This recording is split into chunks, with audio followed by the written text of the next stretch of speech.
Và ca khúc này dành cho những ai đã từng tổn thương trong tình yêu giống như mình. Và chính sự tổn thương đấy lại giúp mình vực dậy và tìm lại được tình yêu với bản thân. Và welcome back to my podcast. Mọi người, mình là Alana K, một nghệ sĩ indie ở Hà Nội. Có thể video này sẽ hơi dài một chút đấy, nhưng mà mong là các bạn sẽ xem hết nha. Thank you, sorry, yes. Một ca khúc mình đã sáng tác được 3 năm rồi, đã sản xuất xong được 2 năm, nhưng đến bây giờ mới ra mắt. Yeah, quá chậm trễ. Mình không biết các bạn cảm thấy như thế nào về quá trình hoạt động của một nghệ sĩ, cũng như là những cái bước mà chúng mình phải trải qua trong quá trình sáng tác một ca khúc rồi phát hành ấy. Nhưng cá nhân mình thấy nó rất là thú vị luôn ấy. Và đặc biệt là rất nhiều công đoạn khác nhau, có thể là cũng rất khó nữa. Nói chung trong việc gì cũng có những cái khó, đúng không?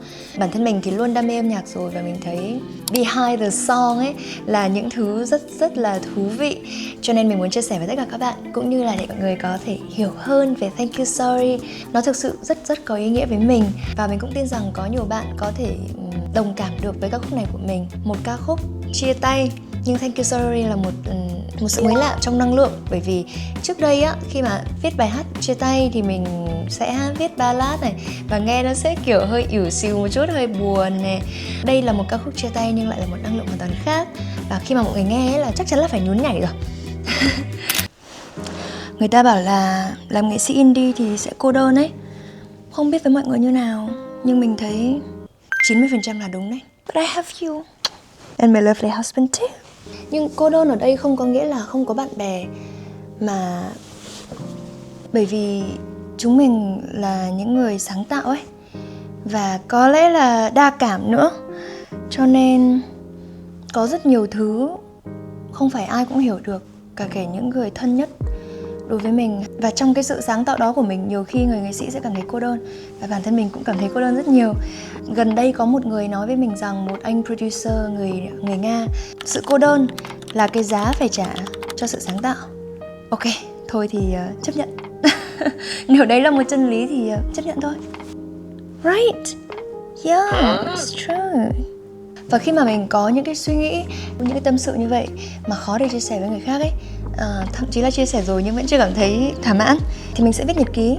Và nhật ký của mình chính là những giai điệu, những ca từ, những bài hát của mình. Và Thank You Sorry là một trong những nhật ký đó. Nhưng thực ra là mình cũng có viết nhật ký bằng giấy nha. Đây mình cho mọi người xem ngay bây giờ. Ta-da! Chính nó, đây là quyển sổ nhật ký yêu quý của mình. Không phải là quyển đầu tiên đâu, mình có rất nhiều quyển rồi. Có một quyển sổ nhật ký từ hồi cấp 2, mình rất là yêu quý nó luôn ấy, trân trọng nó, nhưng mà bị mất rồi. Cho nên bây giờ mình đang cố gắng là giữ gìn những cuốn nhật ký này không để mất nữa. My love, my friend, my best friend. Và Thank You Sorry đã được ra đời như vậy. Mọi người đã xem lyrics video của Thank You Sorry chưa? Nếu ai chưa xem thì xem lyrics ở góc màn hình nha. Góc bên nào nhỉ? Góc này, đây. Cái lyrics bài này, cái gì nhỉ? Cái vibe của bài này, cảm ơn nhá, nhưng chị không cần. Và câu chuyện của Thank You Sorry thì đại loại là như này. Có một anh chàng tán một cô gái rất ngây thơ và hiền lành, tán lấy tán để, và cô ấy đổ rồi. Thì một thời gian ngắn sau, anh ta cheat xong thì quỳ xuống xin lỗi và khóc lóc này kia. Và với sự hiền lành ngây thơ của mình thì cô gái đó đã tha lỗi cho anh ta và tiếp tục mối quan hệ một cách rất là toxic. Cũng không thể phủ nhận những việc tốt mà hai người đã làm cho nhau, nhưng nói chung là thói nào vẫn tật nấy, và anh ta lại cheat tiếp. Và sau cùng khi mà hai người đã chia tay rồi thì cô ấy cảm thấy mình như là dưới đáy xã hội vậy. Bởi vì cô ấy nghi ngờ bản thân, tự hỏi mình 1000 câu hỏi vì sao, tại sao anh ta lại cheat. Có phải vì mình rất là kém cỏi, vì mình này mình kia ấy, và mất niềm tin vào bản thân một thời gian rất lâu như chờ tắc đường ở Hà Nội vậy. Và mọi người đoán xem chuyện gì xảy ra tiếp theo. Đó là sau khi chia tay một thời gian rồi, anh ta vẫn còn nhắn tin và kiểu tán tỉnh lại lần nữa ấy. Trời ơi, trong trường hợp này nếu như cô gái này mà còn đồng ý mọi người ơi, thì cô này chắc là cũng mất não luôn rồi. Red flag chói lá luôn á. Nhưng mà vấn đề là cô gái này dù là hiền thôi, nhưng cô chưa đến nỗi mất não đâu. Cho nên cô phải say no, thank you and sorry. Đó chính là câu chuyện đó mọi người ạ. Nhưng dù sao thì cũng phải cảm ơn người đó đã giúp cho cô gái này nhận ra rằng cô ấy phải mạnh mẽ đứng lên và tìm lại tình yêu cho chính mình. Và Nhờ đó, sau khi mà kiểu healing xong hết rồi, move on rồi á, thì cô ấy đã tìm lại được tình yêu đã từng đánh mất của bản thân. Chính là tình yêu lớn nhất của cuộc đời tôi, mọi người nhìn đây nè, nhẫn cưới của tôi nè. Còn nhẫn đính hôn đang không đeo nữa. Tình yêu lớn nhất của mình đó chính là anh chồng của mình. Và em bé này nữa. Và em bé này nữa. Mình và anh chồng của mình ấy đã từng yêu nhau gần 2 năm trước Covid. Sau đó bọn mình chia tay vì một lý do rất là vớ vẩn ấy. Kiểu hai đứa hồi đấy còn trẻ con. Và chia tay 4 năm lận. Cho đến đầu hè 2023. Khi đó mình đang ở Bali và anh đang ở Hà Nội. Và bọn mình vô tình kết nối lại. Vì cái gì mọi người biết không? Thôi cái này để video tiếp theo mình sẽ kể nha. Một câu chuyện đẹp và dễ thương như vậy phải cho nó riêng một video khác. Mình nhận thấy mình là một người rất là đa cảm ấy. Dễ khóc, dễ buồn mà cũng dễ vui luôn á. Một ngày tâm trạng chắc đi như đồ thị xin cốt á. Trước đây thì mình viết rất là nhiều bài hát thất tình. Và những bài hát đó thì chắc chắn nó sẽ rất là buồn. Mình vẫn rất là thích những giai điệu đó, những giai điệu kiểu acoustic nhẹ nhàng á. Nhưng Thank You Sorry là một bài hát thất tình đầu tiên mà khi nghe chắc chắn là các bạn sẽ phải nhún nhảy theo, không thể ngồi yên một chỗ được, bởi vì bài này mang một năng lượng hoàn toàn khác. Và mình mong rằng là khi các bạn nghe bài hát này, bạn cũng sẽ nhún nhảy theo. Và nếu đang buồn thì đừng buồn nữa nha. Smile. Nói chung là cái gì không phải của mình thì mình cố giữ cũng không được. Cho nó đi, let it go. Để nhường chỗ cho những thứ tốt đẹp đến với chúng ta. Có phải cái này là luật hấp dẫn không mọi người? Và dù sao thì cũng cần phải cảm ơn người đó. Trong khi mà viết Thank You Sorry thì chính bản thân mình đã let go rồi, đã move on rồi, thì mình mới viết ra ca khúc đó. Và mình thực sự muốn cảm ơn người đó về những bài học mà người đó mang lại cho mình. Và cũng không thể nói là anh ấy đã không làm gì tốt cho mình cả. Anh ấy đã làm rất nhiều điều tốt cho mình, cũng như là mình cũng đã để lại những cái kỷ niệm đẹp cho người đó. Nói chung là chuyện qua rồi thì cho qua thôi. Và ca khúc này được sinh ra với một sự kiện như vậy trong cuộc đời của mình. Nhưng sau khi mình đã đi qua rồi thì nó chỉ là một bài hát để đánh dấu một bài học, một kỷ niệm. Và mong rằng khi các bạn nghe bài hát này, biết đâu đó các bạn có thể nở một nụ cười và nhún nhảy theo. Và mong rằng ca khúc này sẽ đi vào favorite list của các bạn nha, đi vào thư viện bài hát yêu thích nè. Và phần số 2 chính là quá trình sáng tác và sản xuất Thank You Sorry. Đây, quy trình nó sẽ là như này. Để mà sáng tác và sản xuất đúng không? Đầu tiên thì sẽ cần phải sáng tác bài hát để có demo này. Sau đó đưa demo cho producer, rồi đi thu âm, hoàn thiện bản phối, rồi phải tính đến visualizer hay là lyrics video cho bài hát này. Và mình cũng đã tự làm rất nhiều công đoạn ở đây, cụ thể là sáng tác. Bản thân mình thì mình tự học piano, guitar và ukulele. Nhưng mà khi mình sáng tác ấy, thường mình sẽ dùng guitar nhiều hơn. Tại vì guitar thì dễ để mang theo á mọi người. Đây nè. Guitar, guitar, ok. Và mình sẽ demo cho các bạn một đoạn cái quá trình mà mình sáng tác như nào nhá. Thực ra là có nhiều cách sáng tác nhưng thông thường ấy, đầu tiên mình sẽ nghĩ về cái bài này xem mình muốn một cái vibe như nào, vibe tối hay vibe sáng, vibe kiểu sôi động hay là chill. Sau đó mình sẽ thử một vài vòng hợp âm theo cái style đó. Rồi mình sẽ ngân nga giai điệu theo này. Có thể một vài từ thuộc keyword của cái chủ đề này ấy, sẽ nảy ra trong đầu. Và mình sẽ thử ghép nó vào cái giai điệu đó. Thiếu từ nào thì mình sẽ thêm vào dần ấy. Rồi nghe lại xem nó như thế nào. Bây giờ mình sẽ demo nha. Và hôm đó mình đã thử cái vòng hợp âm này. Lúc đấy có lẽ là cũng rất muộn rồi. Thì mình thường nổi hứng sáng tác vào ban đêm. Mình là một cú đêm chính hiệu mọi người ạ. Có những đợt mà mình thường ngủ vào lúc 3-4 giờ sáng. Có những hôm thức đến tận 5 giờ luôn đó. Hiện tại thì mình đang cố gắng sửa. Thì đây nhá, đầu tiên là mình sẽ thử cái vòng này. A minor, E minor, F, G. Cả bài chỉ có 4 hợp âm thôi, cho nó đơn giản.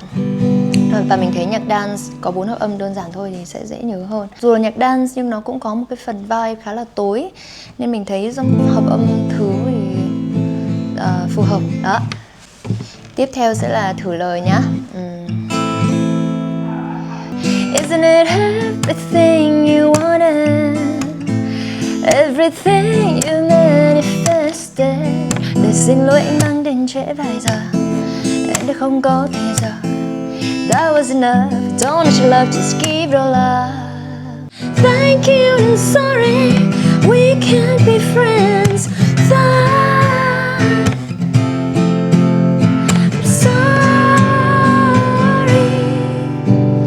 4 hợp âm thôi à?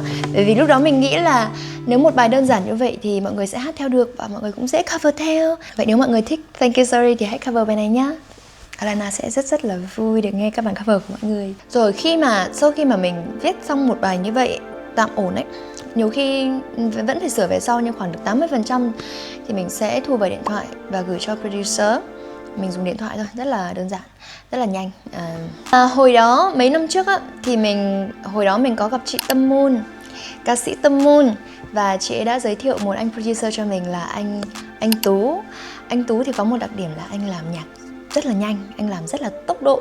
Nhiều khi mình feedback không kịp với tốc độ anh ấy làm luôn ấy. Nên nếu mọi người cần một sản phẩm rất là nhanh thì là anh Tú sẽ đáp ứng được. Và anh Tú đã làm một cái beat có full khung bài cho mình. Rồi mình dùng cái beat đó để mang đến phòng thu của anh Chiến Lê.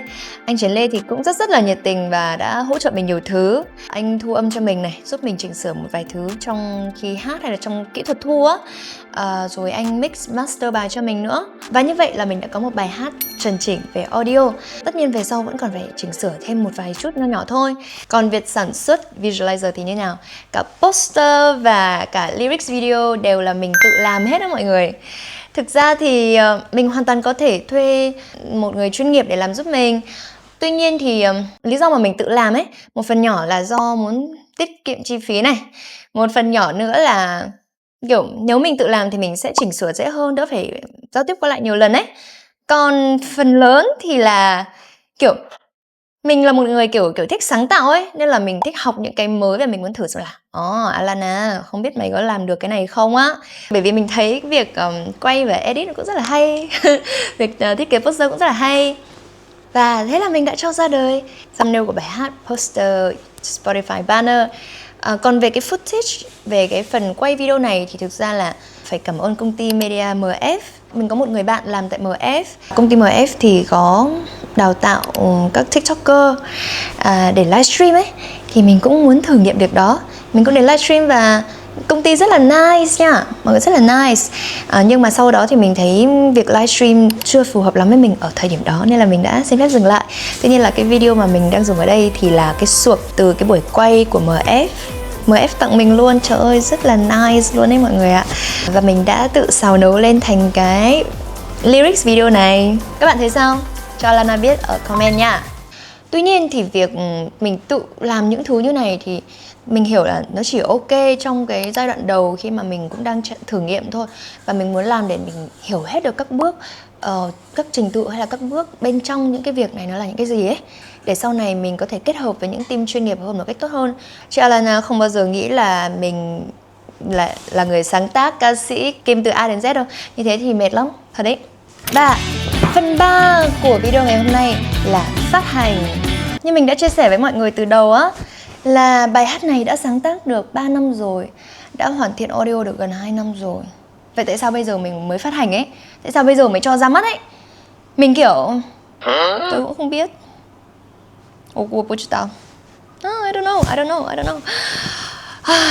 Nhiều khi có một cái áp lực vô hình ấy. Mình nghĩ là bởi vì mình là một người rất là cầu toàn. Khi mà mình muốn ra một cái sản phẩm mà mình tâm huyết ấy, thì mình lại muốn chờ đến một cái thời điểm mà mình cảm thấy thực sự là sẵn sàng về nhiều mặt. Nhưng mà chủ yếu có lẽ là về tâm lý thôi. Bởi vì trước kia là mình vẫn làm rất là nhiều việc khác nhau. Và âm nhạc với mình ấy, dù là đam mê thì mình vẫn chỉ dành thời gian cho nó như là một việc part time. Và đúng là kiểu đam mê thôi ấy, nhưng chưa phải công việc chính thức. Nhưng mà chính thời điểm này là một cái giai đoạn chuyển giao đối với mình. Trong mấy tháng vừa rồi là một giai đoạn chuyển giao, mình đã suy nghĩ và cân nhắc rất là nhiều. Thì bây giờ là lúc mà Alana sẵn sàng chiến đấu với âm nhạc rồi mọi người ạ. Tức là dành toàn thời gian cho nó luôn, toàn tâm toàn ý với âm nhạc. Mình mới cảm thấy sẵn sàng để cho ra mắt Thank You Sorry. Bởi vì mình biết là mình sẽ phải dành thời gian cả trước, trong và sau khi Thank You Sorry ra mắt. Và mình cũng phải mất thời gian để tìm đơn vị phát hành nữa. Nhưng sau một hồi suy nghĩ thì cái thời điểm đó là tháng 6 là lúc mà mình bắt đầu chuẩn bị cho bài để phát hành ấy. Thì mình gặp chị Giang ở Hà Nội Jam. Và chị Giang tư vấn cho mình là tự phát hành qua DistroKid, qua gói của chị Giang đã mua rồi. Thì mình nghĩ là ok, mình có thể thử lại một lần nữa. Bởi vì trước đây, cách đây khoảng 4-5 năm mình đã tự đăng bài lên DistroKid một lần rồi. Nhưng thực ra là mình bị mất cái tài khoản đấy vì nó lâu quá rồi ấy, nên mình không theo dõi được. Thì lần này mình muốn thử lại một lần nữa xem sao. Tất nhiên là khi mà phát hành qua các đơn vị phát hành khác thì có thể có những điểm cộng và trừ, nói chung là mình muốn phải trải nghiệm đã thì mình mới có được cái kinh nghiệm, thì mới phân tích được rõ hơn ấy. Và bây giờ thì Thank You Story đã có mặt trên các nền tảng Spotify, TikTok, Instagram, Facebook, YouTube Music. Nói chung là mọi người thử search đi, mọi người thử search Thank You Story Alana Kay, xem bài hát có hiện ra trên các nền tảng này không nhá. Tiếp theo là câu chuyện marketing. Đúng là một cơn ác mộng, trời ơi. Marketing là một phần, là cái bước sau cùng ấy, và cũng là một cái bước mà mình nghĩ cũng khó không kém việc sáng tác. Hoặc là mình chưa tìm được cách phù hợp. Mọi người biết không, mình kiểu ambivert ấy. Có những lúc thì rất là quảng giao, nhưng mà có những lúc chỉ muốn ở một mình thôi. Và mình là một người rất thích YouTube và nội dung dài, cho nên việc phải làm nội dung ngắn và tiêu thụ nội dung ngắn như là TikTok, Instagram, Reels đối với mình ấy, nhiều khi nó khá là nhọc ấy. Nhưng mà đợt này thì Alana đã quyết tâm là ngày nào cũng sẽ ra video ngắn. Yes. Đấy là level quyết tâm của tôi đấy mọi người ơi. Nên là mọi người hãy ủng hộ tôi nhá, để quảng bá cho Thank You Story. Và thực sự mình cảm thấy đây như là một sự re-debut ấy, re-debut lại từ đầu ấy mọi người, với tinh thần chiến binh luôn á. Hẳn là phải yêu âm nhạc lắm, đam mê lắm, mới bỏ hẳn cả một công việc 5.000 đô một tháng để dành cả ngày đi edit video TikTok, xong rồi đăng lên có mấy trăm view, mấy chục view với cả mấy trăm followers. Đấy này, mọi người xem kênh của Alana này, đâu có xạo đâu. Có ai mà hâm như tôi không? Chỉ có Alana Kay mà như này thôi. Thật đó mọi người. Vậy đó mọi người, và đó chính là hành trình Thank You Story đã ra đời. Nếu ai cũng đã trải qua hậu chia tay như tôi á, thì đừng có khóc nữa, mà hãy đứng dậy đi ăn, đi chơi với bạn bè đi. Đừng khóc nữa nha. Và ai có câu chuyện Thank You Story của riêng mình thì hãy kể lại cho Lana, biết đâu tôi sẽ viết thành một bài hát khác cho mọi người thì sao. Ok, see you until next time. Bye bye. Và nếu các bạn thích video podcast kiểu như này, nói cho Alana biết nha, để mình sẽ làm thêm những chủ đề khác. Thank you very much. Bye bye.